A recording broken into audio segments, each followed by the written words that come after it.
And what is you're with the chiropractic? Yeah, so we're with Hope Chiropractic and Wellness. We're out on Beecher Road.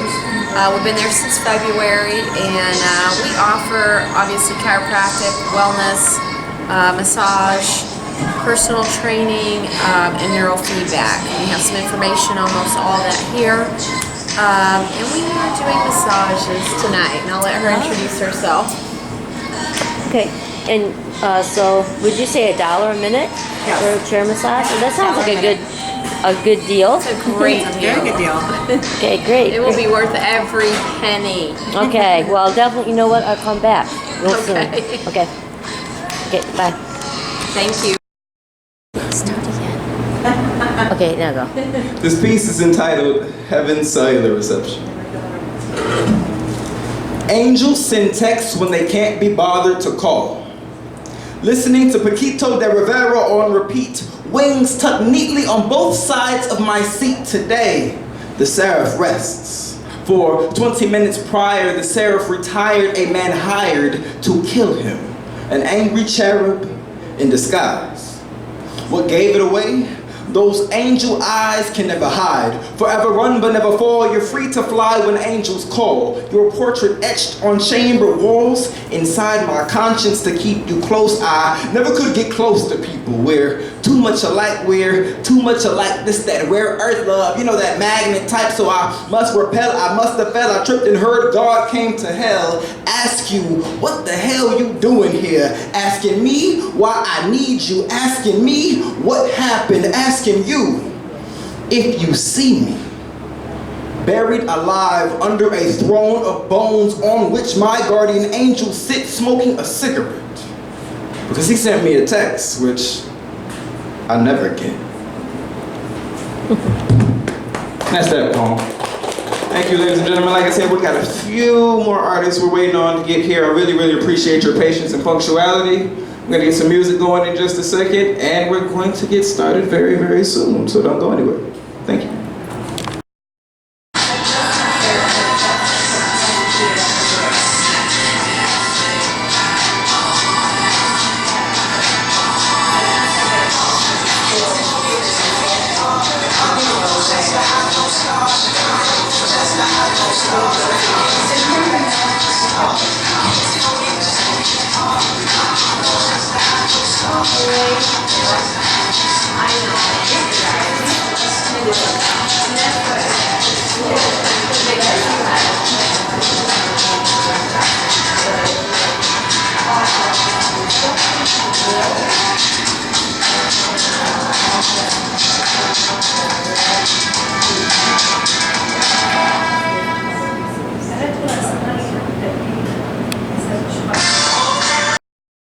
I used to see my dreams encased in a box, guarded by guardians with glocks, with angel wing-like things growing out of a darkness unseen with the naked eye. But I was a box kind of kid, boxed in by the melanin of my skin, yet I remain constrained on this box bridge built on the burdens of a bloody beauty, bruising her body, blue wing from the blue wings of this morpho butterfly that sings of true things like real love, kid.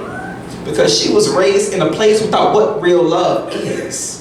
In her home, and pain had been pulled from a picture onto a picture of her soul. See, kid had a heart of gold, but her future was sold for a night long, gone in a morning so cold when she met a man with a love so mean. Took 2 sips of his bitter brew and dove deeper down into his rabbit hole. Now I know that life can't be lived through a TV show, so change the channel, or instead smell the scent of her Chanel.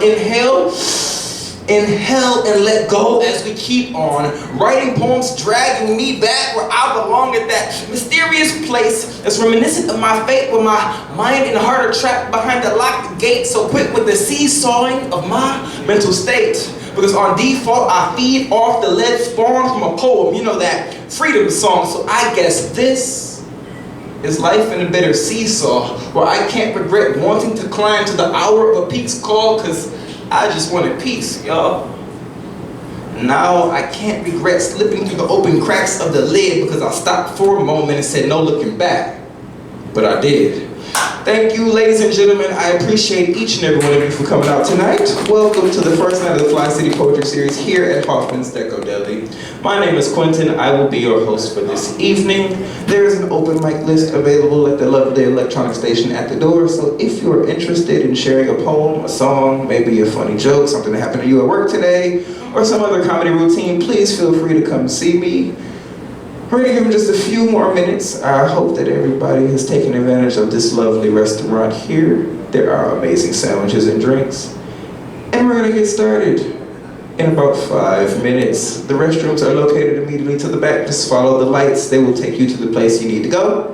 Again, my name is Quinton. If you need anything, come see me. I'm going to start this music up, and in 5 minutes, we're going to do those things with words. Thank you. See you in a minute.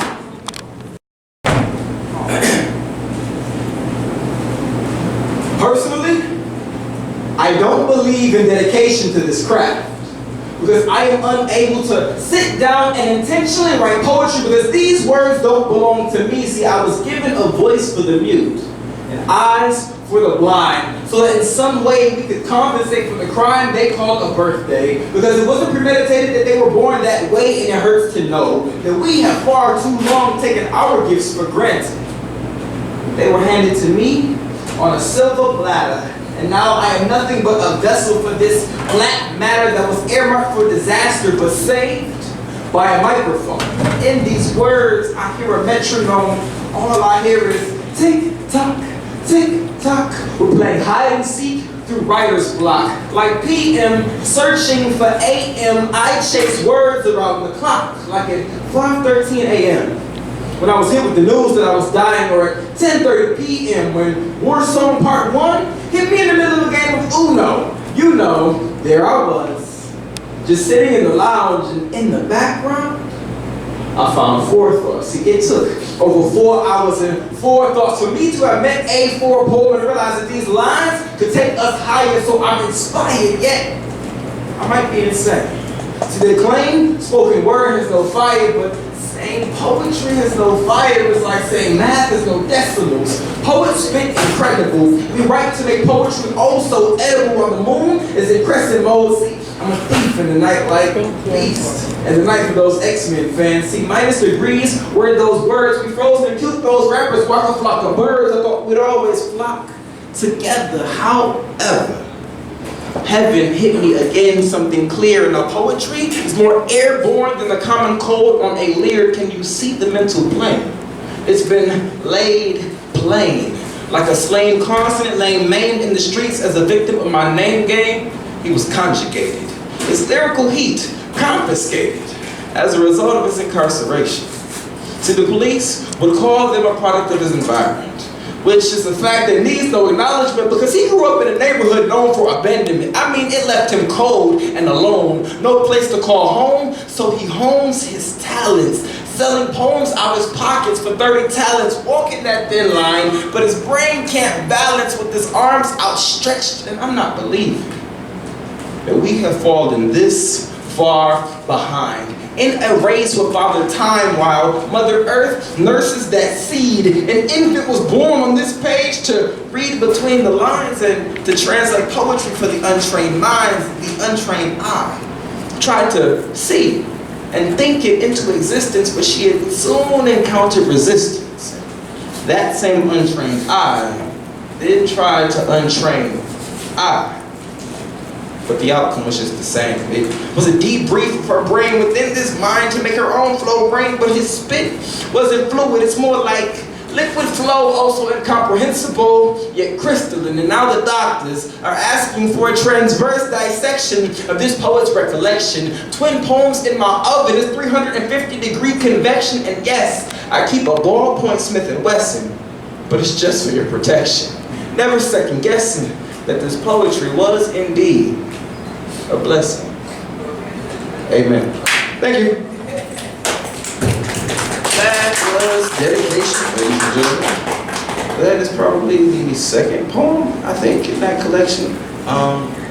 It started out as a very introspective piece and went on like a lyrical tangent. Like I find myself playing with words at sometimes. Like I'll start a poem and I have this whole fleshed out concept. It's like, ooh, I want to write a poem about this. Oh, but that looks pretty. And then my squirrel brain, oh, shiny. And then it's just like all these words start spinning and it becomes more about playing with the sounds of the words and how they interact on paper than the actual topic I started with. And yeah, it ends up happening. So, with that being said, I believe the next poem in that book was Inkwell. And it goes a little something like this.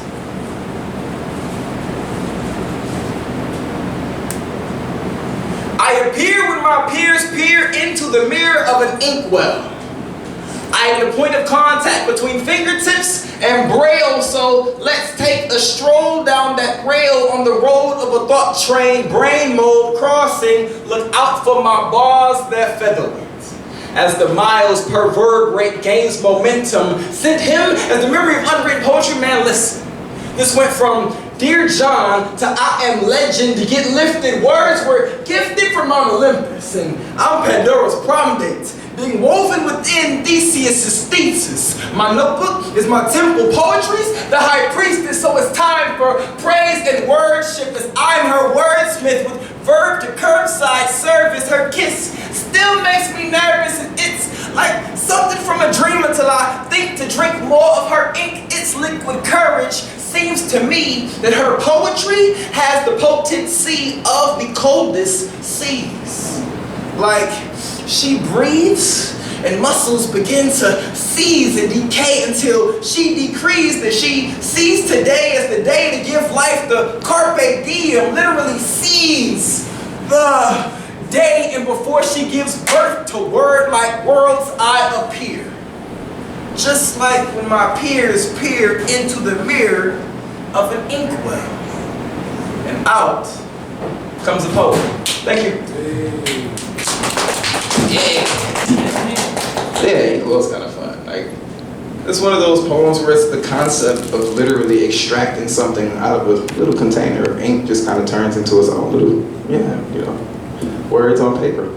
And I think the last piece, before I open this thing up to some awesome individuals, is Warsaw.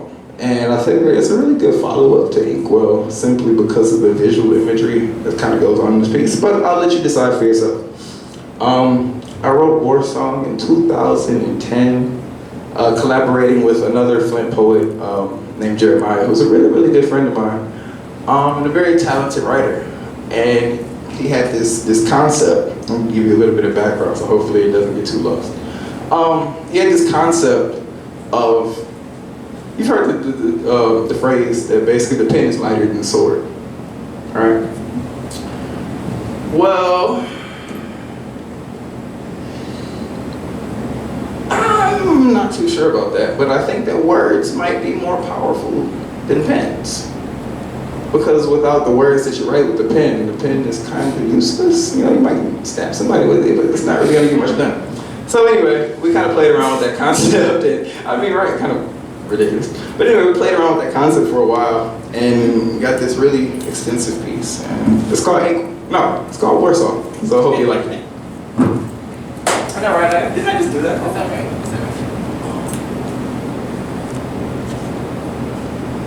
I'm tired of kids telling me how poetry is supposed to be. In this game, poetry comes from me, you see. I learned this game the same way a child learns the name game. It was something simple like Quinton for Quinton, banana fana for Quinton, fee fi for Quinton, but no, see, Quinton is no more. See, Quinton doesn't exist. For he is the simplest sentence, stripped and ripped into 17 pieces. Can't finish my poetic puzzle because my sister lost 17 of the pieces. They say pi is 3.14, but I've always been kind of hungry. I might eat 17 more pieces. So we piece this together forever whenever the weather subsides. See, so doing sound, just start playing with words.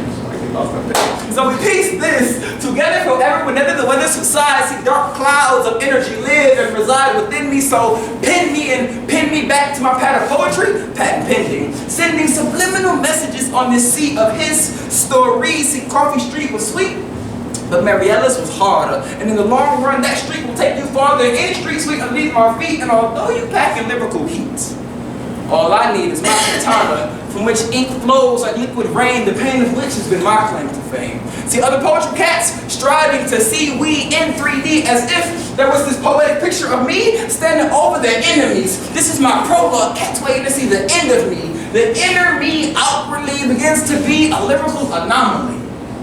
These warriors of dynasties, dynamically granting amnesty to this dynamic city of synergy, this synthetic shared energy, and yet my people still settle for separate and unequal. But that story is told. Do I need to write a sequel? Because if so, I'm gonna need a new pen. Because our pen is the hammer we use to create words sharper than any two-edged sword. And with every piece, this army grows bigger. Each paragraph is a battalion that ballistically engages our enemy, while every sentence is a foot soldier who rips to shreds those who want to censor our creativity. So we create battlefields, vivid, lyrical battlefields of dreams and broken foes like the domino effect. Pieces written in black and white fall like black and white pieces because they play chess with checkers, leaving room for true knights of the pen like we to write great lyrical strategies, Alexander's even. And when that battle is over, we leave those in our wake wanting more. We are here to bring Flint back to glory with these bloody, gory stories of battles past that only last as fast as battles that pass us by. So we rely on rooks and pawns to spawn a new breed of soldier. Equip them with guns, ammo, a Range Rover, and let them take over the night as they fight for a cause no longer worth fighting for. Man, I might just need an atlas to map out some new strategies, yet we've neglected to count the death toll and the accidental casualties, not to mention the POWs, MIAs, and the KIAs. The poets and prisoners of war missing or killed in action, nevertheless. Those missing in action must be trying to hold on but steadily losing traction. And what's your reaction? Well, I'm slipping. Call that lemon lime. There's no place for that hesitation on this firing line, so I need you to resign yourself to the munitions closet, to reload your loaded mouth with metaphorical swords and shields, shooting arrows at empty fields in enemy territory. Thank you. All right, ladies and gentlemen, at this time we're going to open the mic up. And I think that you've been to open mics before. Okay. So they don't do it at every open mic, but they do it at some open mics. And if you're familiar with the concept, great, jump on in. If not, I'll explain it to you briefly. We call it round robin because we have a limited number of poets. I'm going to leave the microphone open. If you have something that you would like to share, please find yourself a microphone. There's one here. There's one immediately to my left. And I will leave it up to you. I will, however, introduce two of our poets. They are you a Flint native? It might as well be. Okay. Grew up here. Okay, well, we have two Flint natives and a native of Saginaw. Yep, and a native of Saginaw, Michigan. Mr. Asigid Mersha is a writer, an instructor, an awesome guy. We've shared a few stages together over the years. It's been quite a long time since I've seen him in the Flint area, definitely. Almost 10 years since this man has actually performed in the city of Flint, Michigan. So I'm really, really honored to have him in our presence. Glad you could come down and share some of your work with us. Miss Nikki Bennett Ferguson is also a regular of the Fly City Poetry Series. She is a published author. She is an amazing individual. She supports all of the efforts to build poetry up in the city, and we love her and we appreciate her very much. And my sister's like, don't you shake your head at me. That poem is not finished. She's like, oh, I'm trying to write some new stuff for the show. But, I'm gonna end up dragging her up here in the next 10 minutes. So, With that being said, I'm going to turn this thing over to Miss Nikki Bennett Ferguson. If you are ready, I'd like you, ladies and gentlemen, put your hands together for Miss Nikki as she comes to the Fly City stage.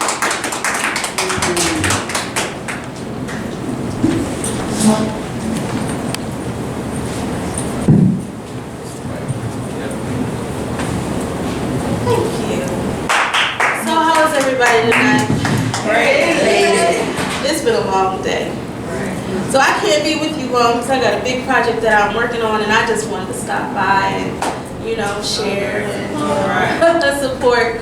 But I'm gonna read some new things that I've written instead of from my published work. So bear with me here.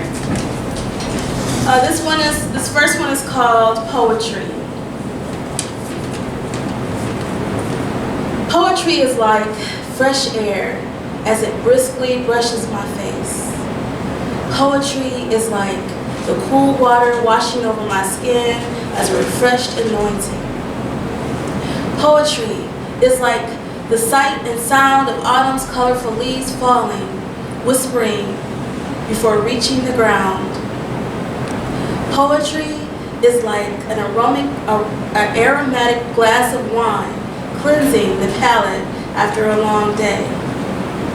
Poetry is like the vibration of a heartfelt laugh that's good for the soul.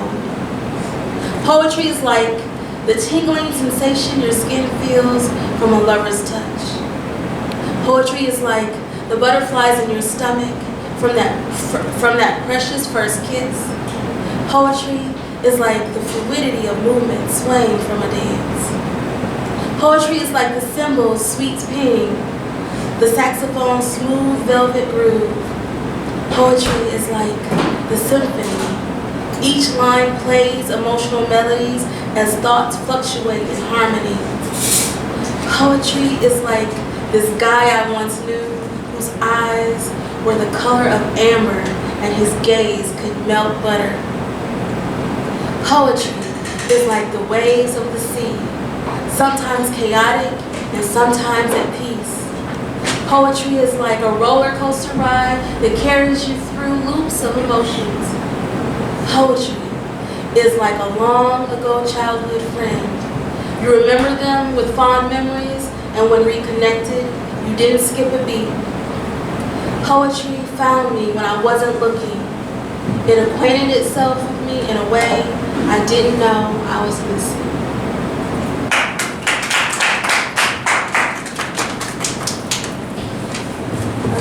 So this next piece it came from a conversation with a friend and co-worker. And she has this thing about relationships. She doesn't like them. She don't want to be in a really serious relationship. And so we have been having this conversation for a really long time. And we just couldn't convince her that, there's somebody out there for everybody. But one day she came up, and I'm going to read it because that's how it starts, how we were talking. So it's called What If? I was talking to a friend about a poem I'd written. We were talking about true love. She's adamantly no longer a believer in committed relationships. She's not a fan of intimacy. She's okay with relationless companionships. She has an aversion to clinging. Her wall has been up due to an unfaithful marriage, someone who abused her trust. She commented on her earliest dreams to be a wife and mother she could be proud of, but he destroyed her perception of what that meant. Her feelings are relationships require too much. Love commands too much.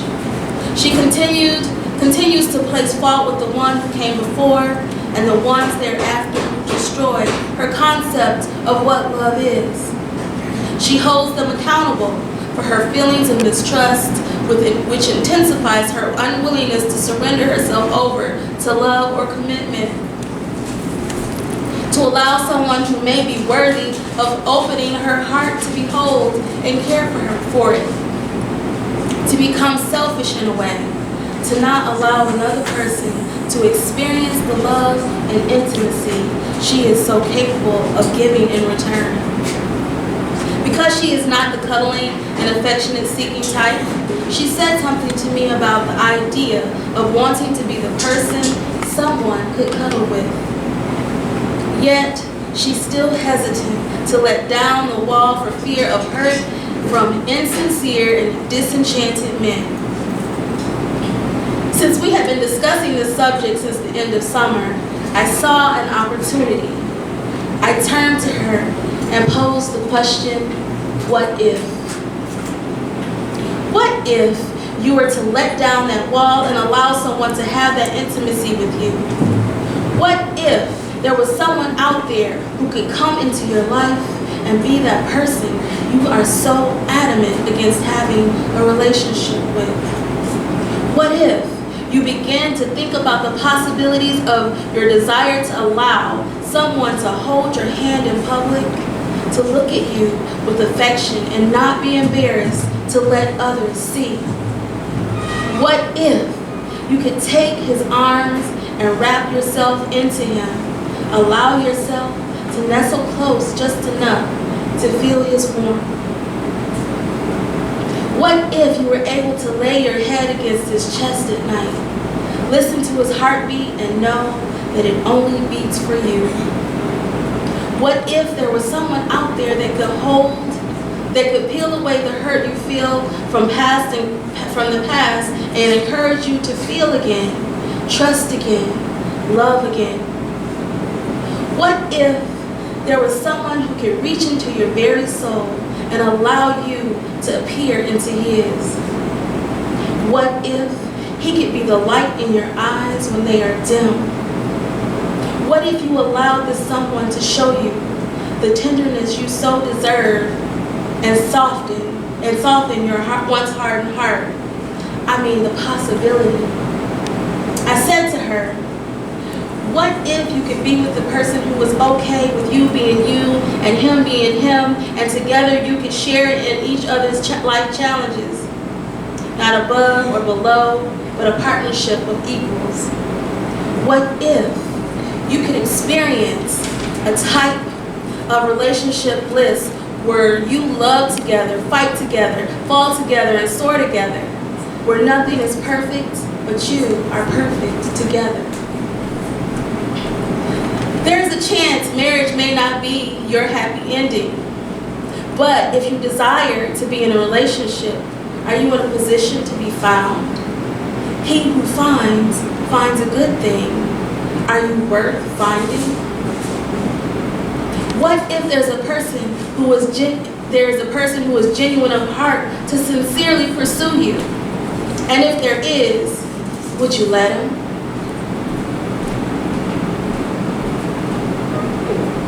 Are you so caught up in past hurt that you have closed yourself off to the opportunity? Have you limited your surroundings in a way that your visual capacity is blinded by your skepticism? Are you refusing to sacrifice the fight for the closeness of what you ultimately desire? You secretly consider the idea of a meaningful relationship, then renege in the same breath. What if there was a person who possessed the agape kind of love, which is unconditional, with the eros kind of love that is passionate, and mixed with the pragma kind of love that embodies friendship and compatibility? Not all people have been hurt, and not all people are hurtful.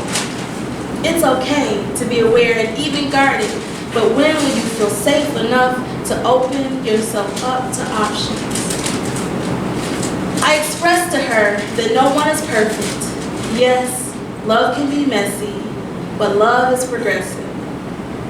You must be open to receive it and prepared to give it. But if you love God as God loves, His love is infinite. Love is a sacrifice. Love is a test of faith. Love is a test of patience. Or faith is a test of patience, especially with the unknown. Love is patient. Are you willing to open yourself up to love and be loved again when the opportunity arises? if that's your desire? When the occasion comes, will you hide and turn away, or will you face and embrace it?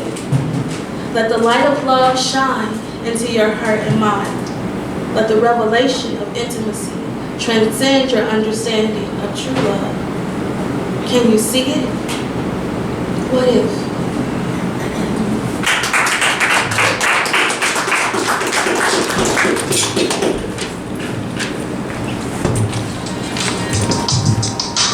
Y'all give it up for Mr. Keith Bennett Ferguson one more time. Put your hands together, ladies and gentlemen. I had to put the camera on one time. It's like, okay, we got all the love poems. It's like, you're gonna feel it on the inside when we do it. Again, ladies and gentlemen, there is an open mic if you have some hidden talent that you are secretly keeping from all of the wonderful people here. Whether, see, the tap on the wrist, boom, it came quick too. It was like, let me guess, you have a guitar in the trunk.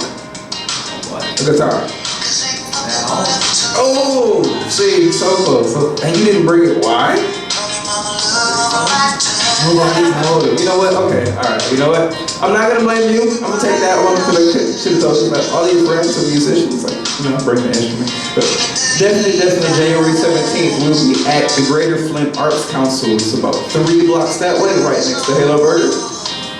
We're having a poetry contest. We're going to be giving away about $300 in cash prizes to some amazingly talented people. So if you have poems, songs, a comedy routine, if you feel like breakdancing, I'm sure we can move enough chairs so you won't break a bone.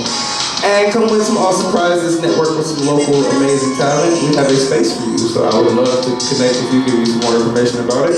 And I'm going to try not to hit this note right here like... Alright, speaking of people who are on my mind, has anybody had a relationship that they just couldn't get out of? I see one hand go up. The honesty from the right side of the room is beautiful. You know that boyfriend or girlfriend who you just, it's just not working out and you don't really know how to, well yeah, this poem is for her. Or him. Or them, depending. Hey, we're inclusive. We love everybody. So you gotta tell them like, your time is up. No, seriously, like it's done. Like hourglass empty. Like your time is up. So let's time how long you can live without me. See, you can't flip an hourglass with no sand. You are in no position to tie up loose ends. See, I was tied up for years. To that, I've put an end. Now I'm free and loose again without you in the end holding me down. Yet you're being held down by the fact that you will never again hold me down. Under attack by anxiety, wondering where I'm at and who I'm with. See, girl, I'm with someone 10 times your equal, whose love for me is exponential, and unlike you, she has the potential of becoming more than just a suspenseful interlude. See, intermission is over.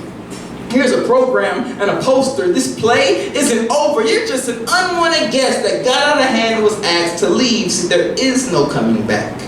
I built a better rat trap. I've got a cat whose claws are like vibranium and sharper than the knife you stabbed me with. See, I was bruised in the heart. No, I was bruised in the heel. So you are bruised in the heart. See, piece by piece, I'll pick you apart until there's nothing left, like you left me. But we have the technology. We can rebuild a new and better me who can see through your lies bionically. You thought that I would try. The irony is, now you're crying privately, and before I let your emotions get the best of me, I've been to boot camp.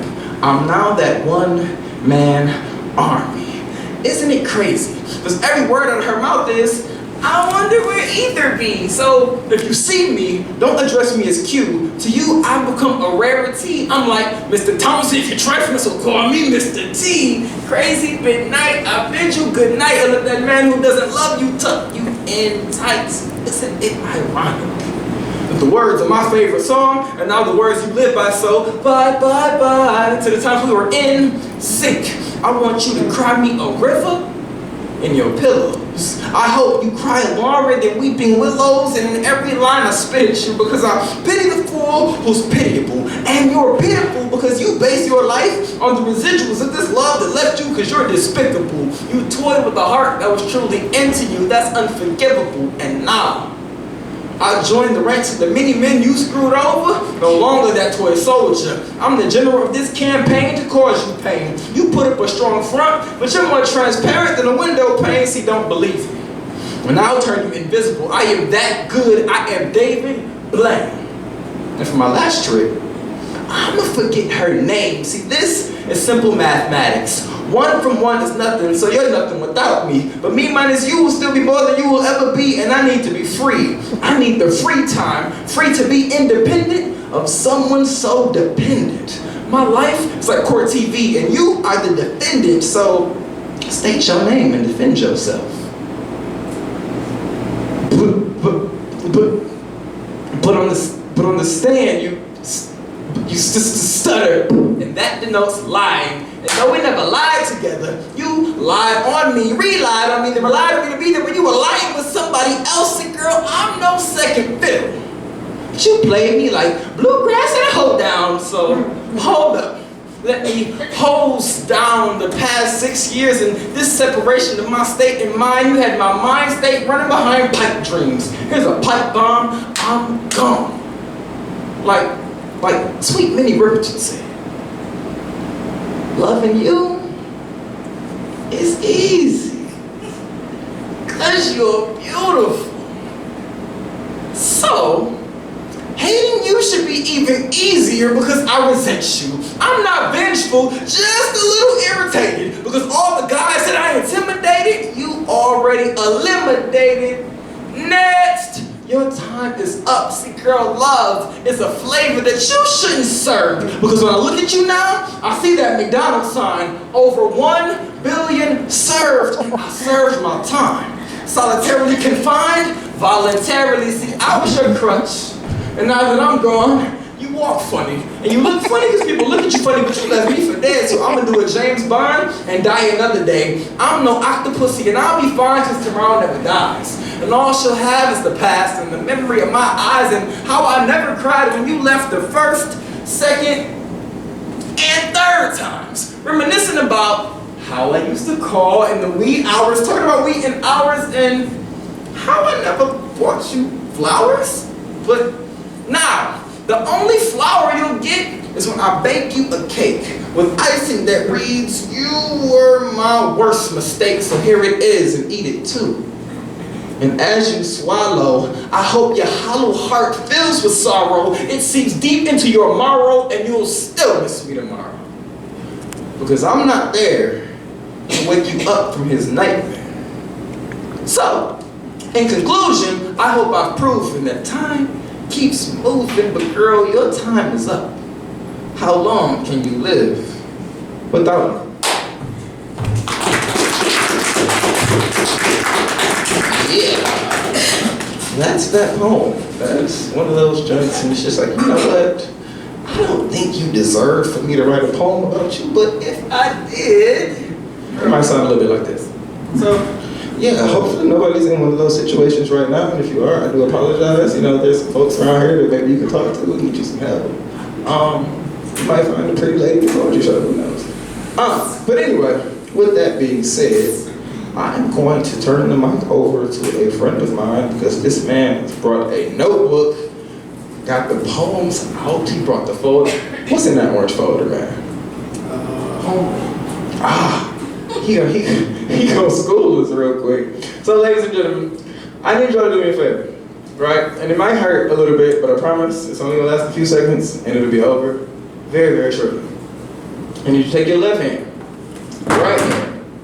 Oh, see, the phone is already on it. He's just like, just jumping. Take your left hand and your right hand.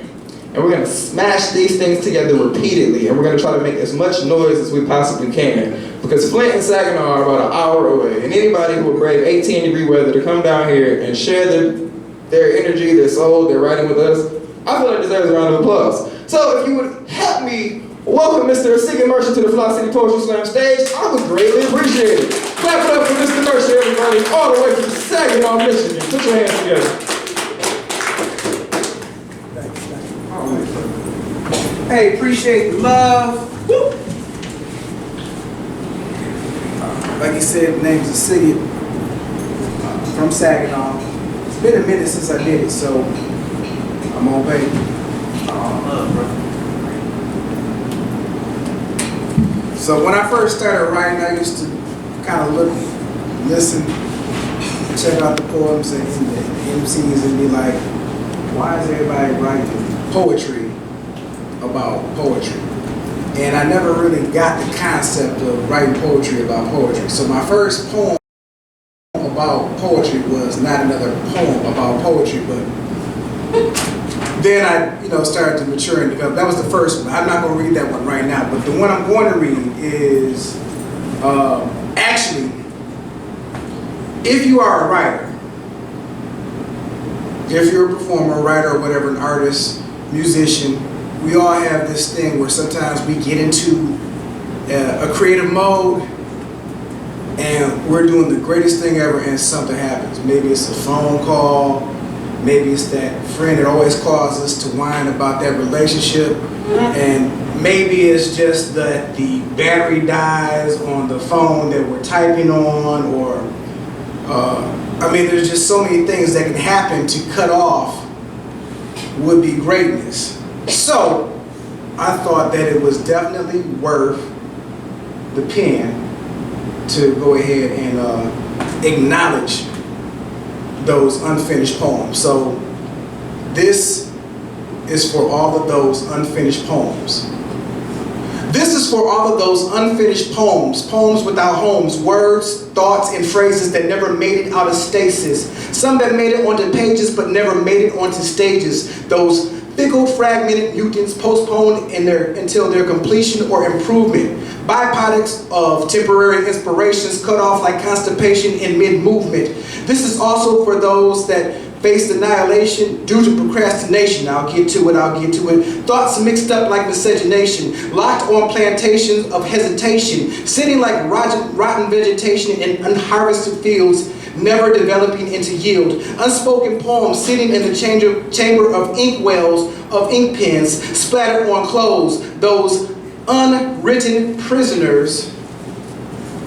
Others never spoken and never recorded, and therefore it was like they never existed, except for the impressions, deep or fleeting, they made on the minds of the few, if any, listeners. This is for those freestyles and free verses that were ferociously flung from my tongue in a frantic, phallic-like frenzy. One-night mic stands, leaving unfathered poems feeling futile and empty. Seeds thrown and then sown into the ears of the unsuspected, unprotected, left to wither on the vines and others' minds as they were neglected, to those that made it onto paper only to be wrinkled and thrown into the wastebasket. Premature caskets, unsung sonnets, hyphenated haikus, no ghostly poetic babies like Eve's Bayou, those orphaned, aborted, contorted, dismembered, unrendered, unremembered, surrendered ideas like so many bastard begotten babies in oral orphanage. Rewind. Oh my God. What? Those that made it under paper only to be wrinkled and thrown into wastebaskets, premature caskets, unsung sonnets, hyphenated haikus, no ghostly poetic babies like Eve's Bayou, those orphaned, aborted, contorted, dismembered, unremembered, unrendered, surrendered ideas like so many begotten bastard babies in oral orphanages, left because you were inconvenient, disposed of because I was in a rush to get on with my life. Who knows what you would have been like? Would you have dripped off the lips of philosophers and gossipers and sages for the ages? Where the rows of thug rap that's a whole other poem. Would you have graced textbook pages? Would you have floated under Walden's Lake and grown to be ubiquitous or ominous? Would your words have held spaces in the Library of Congress? Would you have toppled capitalists and communists and ushered in a golden era of opulence without obstinance by lost offsprings of vowels and consonants? Could you have inspired the next great movement of mankind? Could you have helped the species evolve from mankind to men that are actually kind?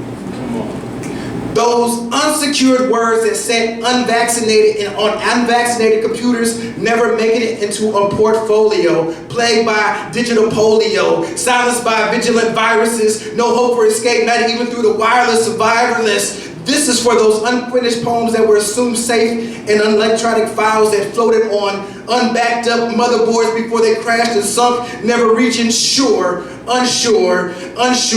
I can imagine them as the ship went down, refusing to exist on lifeboats that came in to retrieve the data. I can hear them demanding to go down with the ship, each word making a boisterous plunk as they entered the great oblivion, becoming embroiled into an undifferentiated cyber junk, electronic gunk, that fell victim to virulent viruses. This is for those poems lost at sea on flash drives that were left in strange computers. I wonder what you might have been. Did the finder view you and use you? Or did they just write you over as if they claimed like this new technology for their own? But wait, did some take you home and make you their own? Did they change your name or did they leave you the same? Did they take you and complete you and feed you and grow you into a complete poetry? If you saw your papa poet, would you even know it was me? Would you know it was I who designed your fledgling lines and rhymes that have now grown beyond vines into poet trees? Are you somewhere crooning across some guitar under a name I wouldn't recognize you by? Are you somewhere in someone's slam smashing other poems making them cry? And are you a bully because you know that sometimes you've been missing something and something's going awry? That connection that was severed and segregated like a leper with the separation of you and I. No unit tie. My poem. The sweet brainchild of my best intentions. If you are out there, hear me, listen. I can't turn back the clock or hope to be forgiven, but I come to recognize how precious you are, and now, from now on, every single word that is written by me with the intention of becoming a poem will be fulfilled. One and completed and dated. I understand that God's blessing and responsibility is to be able to conceive words, concepts, and to touch the minds and hearts and souls of others. So from this day forward, you are a priority to me. You will be fathered and mothered. I now complete you, my uncompleted poetry. I love you. 5/30/2012. Labor, easy, few contractions. 1 minute, 1 hour, 1:50 to 2:22. Natural birth, 2 pages and 3 paragraphs, and quite a few words. Thank you. For the unborn poems. I got one more cue? All right. I mean, and if we got a house full of artists, I know everybody can kind of relate to that. I mean, everybody's put like a poem on a flash drive and left it in the computer. You've had stuff that crashed. You've had paper notebooks that you lost somewhere. I mean, it's like, if I could only find that notebook. If I could only find that notebook. Or something you said and you're like, man, it was in my head, but now it's gone. Now it's dead.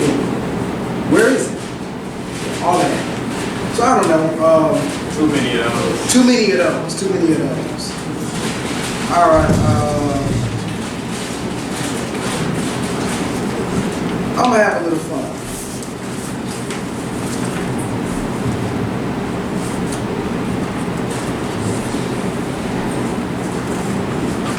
All right.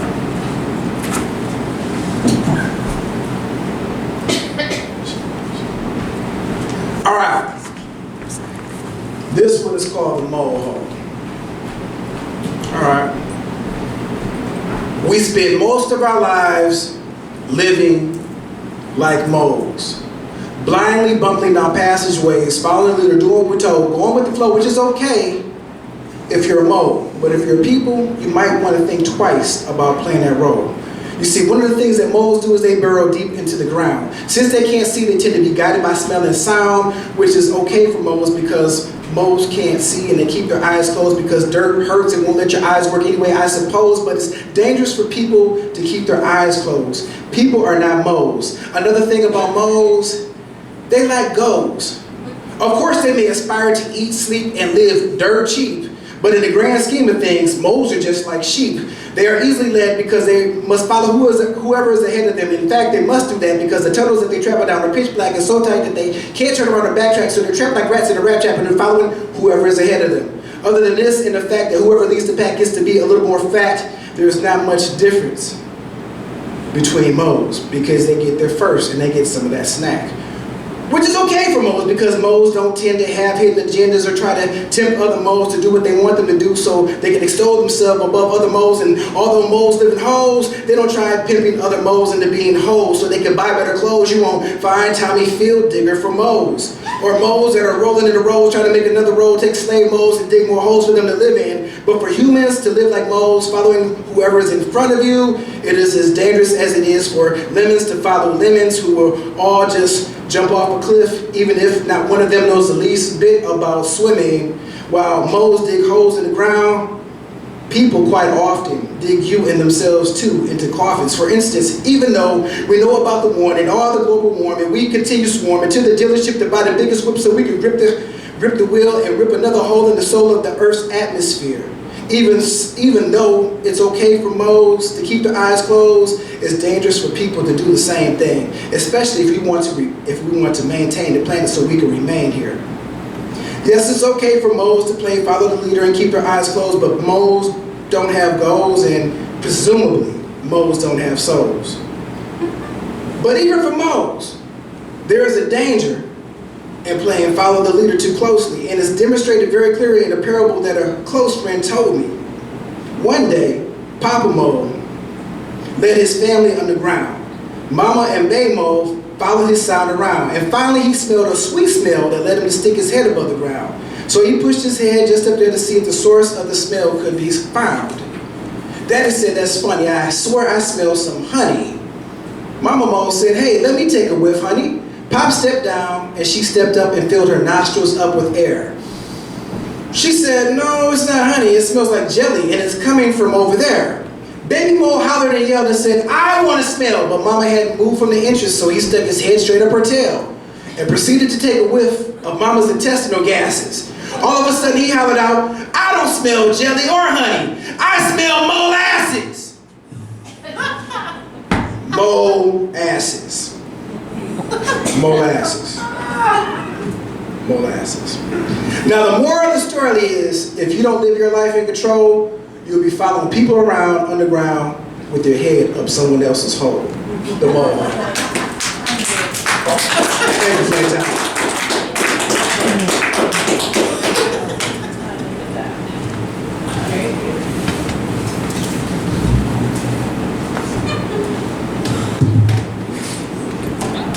Y'all put your hands together one more time for Mr. Singing Worship all the way from Saginaw.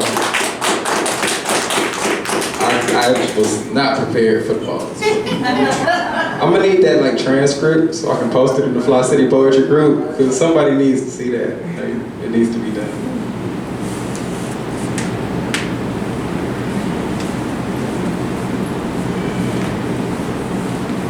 So, okay, let me back up a little bit. I like to stretch out my borders. Going, sitting for hours at Borders, trying to read as much Dr. Maya Angelou as I possibly can. And it's bordering on this infatuation with which she must withstand because they say her wordplay is in high demand. We stand to inherit millions over time because I come from a poetic bloodline.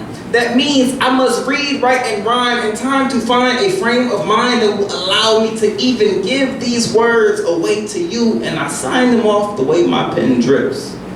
It's a IV, intravenous verses, so these words refine me. My syntax comes to define me and remind me of why we became writers instead of letting our words be flipped and formed the other way around. See, you absorb these words like you're ingesting liquid sound. We spit words profound, so I make a statement. We set lyrical foundations, call us the basement. Word, verb, placement, precise. So it moves you to action and we objectify these adjectives to grip you, and that's traction. That's poetry spreading through a population as if it was HIV. I mean, my words hit home, infecting virtually every single MIB you see and even the ones you don't. Every million individuals born between then and now. See, in times past, people took it upon themselves to make themselves known to others as writers and poets. Even though kids today have talent, they refuse to show it and grow it and let it reach its full potential, shifting their weight deferentials to other pursuits, becoming law-abiding citizens who lack credentials for youth. You see how old this poem is? Becoming law-abiding citizens who lack credentials for youth, who deny the truth in the words spoken. Yet they never hesitate to verbalize through herbal eyes that they themselves might be becoming a lost hope or even a worthless token of our affections. And that's the problem. So as I look out, I see that the error lies in the mirror, but for each one of us to see clearer, we've got to get rid of the influences of he say, she say, and find common sense. Subsequently getting rid of the influence of public opinion and bringing your minds and hearts under your own dominion. Cease and desist stacking chips and start flipping through scripts. Delve into the diverse dialogue of Frederick Douglass, then try dissecting his definitive diction. Uninhibit your mind, take your brain off restriction, and then use it. See, the human brain is full of many millions of synapses, collecting and correcting electrical impulses and syntaxes used to collate cohesive thoughts through ideas pulled, taught, and stretched to the extreme, like a winter in Michigan. Thank you. That's that. All right. So I have two more pieces. One of them is rather short. And then I have a surprise for you. Does anyone here like music? Okay. All right, close your eyes for just a second. All right, we're not at Hoffman's, we're at Madison Square Garden. It's like 30,000 people on stage, 30,000 people in the audience, and they just announced that the Beatles are backstage and they're about to like come out and do a reunion tour, and you just got like backstage passes and you like geeked up. So does anybody here like music? Yeah. Oh wow, okay, the Beatles is the wrong band. Favorite musical artist, go. John Legend. Okay, John Legend is about to come take the stage, right? So, ladies and gentlemen, John Legend just walked in the back door. Make some noise for John one time. See? Like, okay, all right, let's play this game real quick. Favorite musical artist, go. What's that? Favorite musical artist. Wow, I don't know. Oh, you got one. Last one you listened to. Last CD you bought. Last song you heard. Help her out. Juice WRLD. Just roll. Juice WRLD. The Juice WRLD. Yep. All right, ladies. Oh, I can't even do that. Rest in peace to Juice. Too soon. Yeah, so Juice was in the back clapping for Juice. Like, damn. Anyway, so I'm gonna have a musical duo known as Blue Fly, and yeah, so we're gonna share some of the music that we've been working on with you guys, and we're gonna call it a night. Wait, have you been doing the Beatles? No. Oh. Well, you said Beatles, so I think you're doing they're like world famous legends in the music world, and it's like, oh my god, but nobody really cares. All right, favorite musical artist, go. Stevie Nicks. Stevie Nicks is outside. Ladies and gentlemen, put your hands together for Stevie Nicks. Make some noise. There we go. All right, see, Blue Fly has to get the Stevie Nicks status before the year is out. So, over the course of 2020, we're going to be hosting a series of open mics right here in this building. Most likely every Thursday night, starting mid-January or so. So we definitely want you guys to come out and support. We're going to have a lot of local artists as well as some visitors from out of town, some national touring performance artists, both music and poetry. So we definitely want you guys to come out and show some love. I'm going to kick a poem, and then I'm going to invite my better half up here. And yeah, let's begin. With the rock, please. Give me a number, 1, 2, or 3. Shit, he said 3. It's like everybody said always 1 or 2, and it's like 1 or 2 is like primed and ready. Number 3 is like I don't have to dig that one up. But remember I told you about remembering the first 2 lines of the poem? As long as you remember the first 2 lines of the poem, you remember the whole thing. And just like that. See, it's all of the time. It only took 12 seconds. Words take flight through starry nights, leaving behind trails of hope for future generations. Opportunity knocks, but the cost goes uncalculated. You see, the streets are calling, and it doesn't take a nuclear physicist to hear their words perfectly clear. I mean, there are voices overhead like time is of the essence. So move quick. Come join Flint's army, for we are the finest fighting force, forcing you to put the guns to fly through flames and firefights. Fast forward to the front line of your own funeral, because death ain't always easy. But neither is living. If life in my city was half of what it was cracked up to be, then maybe I wouldn't mind. But at 22 years old, kids are trading those kindergarten cooties for STDs. You remember the calculators in math class? You know the TI-83s? Well, they're becoming AK-47s. My 47 isn't ready for combat just yet. So I'll take it to one of our 19 closed GM shops, and maybe I'll get it fixed by Virginia Tech. Let the technician combine my Columbine with something real like a 9. And maybe I could shoot at the Little Rock. See, Flint isn't home to peace and love. It's a war zone. And yes, Jenny, this war is still going on with no microphones but mega slugs and shotgun shells. 21 gun salutes. If some of these little kids own 21 guns, they'll shoot on the regular. See, Flint must be dyslexic, because some of these little girls aren't even 12 years old, and they'll blast you at the end of your driveway for a lifestyle that you've never known because you weren't man enough to pull a trigger. See, you could end it all, just bow down and do one act of worship to the ghetto. Stop resisting BET pulling your strings, just listen to Geppetto. Let him carve your innocence, and he will mold you into a real boy. And he'll name you Pinocchio, and he'll have you half believing that that is the right thing to do. And when you die, they'll bury you in a casket laced with Prada and Gucci. So when I'm on my deathbed, I don't want to be buried in a typical cemetery. Bury me under 6 feet of metaphors. Dress me in the finest silk of a simple simile, and I want you to lay black roses on my tombstone. Better yet, you all can cremate me in the ignorance and heat they currently call the Waka Flocka flames of justice. See, B. Young had the right idea. I'll need a wok to flock the flames when I'm done cooking in Flint's kitchen, so I want you to listen. No. Better yet, I want you to hear the dirt hitting my casket.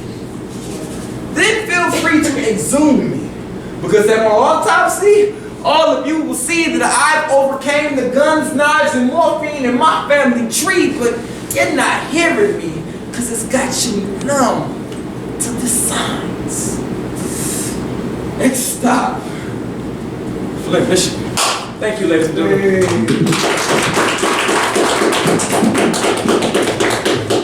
All right. Have some fun. All right. If you can hear my voice clap once. All right. They'll be in the school in a minute. I know, right? Oh, you got it. Okay. If you can hear my voice clap once, if you hear my voice clap twice, clap 3 times. Somebody say woo, woo. Somebody say woo, woo. Somebody say yeah, yeah. Somebody say eh. Somebody say eh. I need y'all to come. Somebody say eh. These are all things that are okay to do in the middle of a show. Like we practice for the show. If you like what you hear, you can clap your hands. You can stomp your feet. You can say hey or woo. All right. Come on, I need y'all to show me some love. Somebody make some noise. Temperature check real quick. Somebody give me a temperature check real quick. Where them hands at? Clap your hands, stamp your feet, make some noise, show some love, show some love. If I close my eyes, I want to feel like I'm at Madison Square Garden. All right, we'll count 3, 2, 1, go. Y'all ready? 3, 2, 1. What you think, baby? Is that okay? I don't know. Somebody told me doing a million. I don't remember what dance it was. It was some dance that I was told that if you cold, it'll keep you up. You got a Millie Rock or a Harlem Shake. It's a Harlem Shake. That's what it was. You gotta get your shoulders going. All Right, so I want to see all of your shoulders moving. Like, I need y'all. You might have to move a table around to get about your seat. What? It's not my philosophy. I gotta cross my fingers. I told him he could pick the song. Oh my God. Pray for me. I'm gonna let you pick in a minute.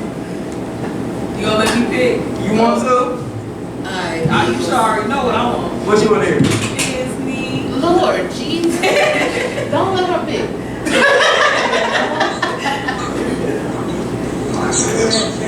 If lyrics on records could produce the kinds of negative results that certain people claim they produce, then take this example. Most of the records which are broadcast on the radio are songs about love.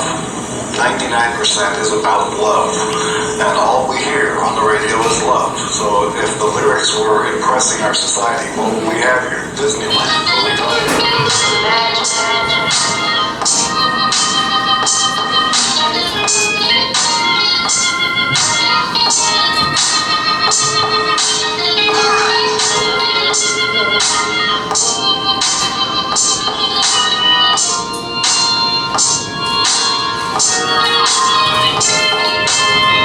This is a Kansas anymore.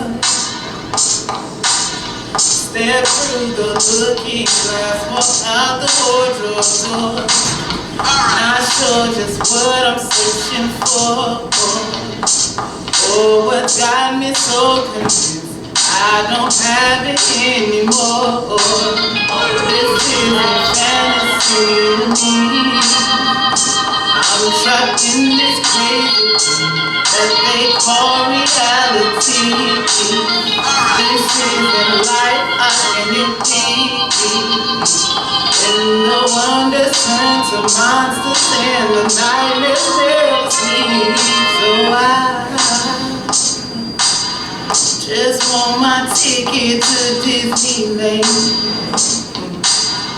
Just wanna be a carefree kitty cat, where everything is wonderful, impossible, as long as you can dream. Said I just want my ticket to Disneyland. Just wanna be a carefree kitty cat, where everything is wonderful, possible, as long as you can dream. Yeah, it was said that nothing in Narnia could ever harm you, but this is fillery. This shit was killing me, trapped in the clock of all the time and his infantry. Nowhere to escape, this what they trapped for, to make a way out where there never was a door. Just send me a ticket, pray I can listen, telling me to leave. Hope I don't miss it, know they won't miss me. On the road getting goofy and I'm dreaming 4-year-old me scheming when they know I'm a vision. Know that I just got to seize it. And when my time's up, hope that I've been reading roller coaster of emotions when I'm dreaming gravity is floating. And my dreams be hella potent, mental spoken. Hoping that I'm living in the moment that was meant for me to grow in. It's golden. So in conclusion, this is what I'm using to prove it in my time's up. Just want my ticket to Disneyland. Just wanna be a carefree kid, where everything is wonderful, possible, as long as you can dream. Said I just want my ticket to Disneyland. Just wanna be a carefree kid, where everything is wonderful, possible, as long as you can dream. Well, as Disneyland begins, I am going to definitely have to apologize because our DJ had to go deal with some personal family issues, so we are making some accommodations here. I'm going to just put this on a playlist, and we are going to try to. Pick the next one. Come on. Instagram,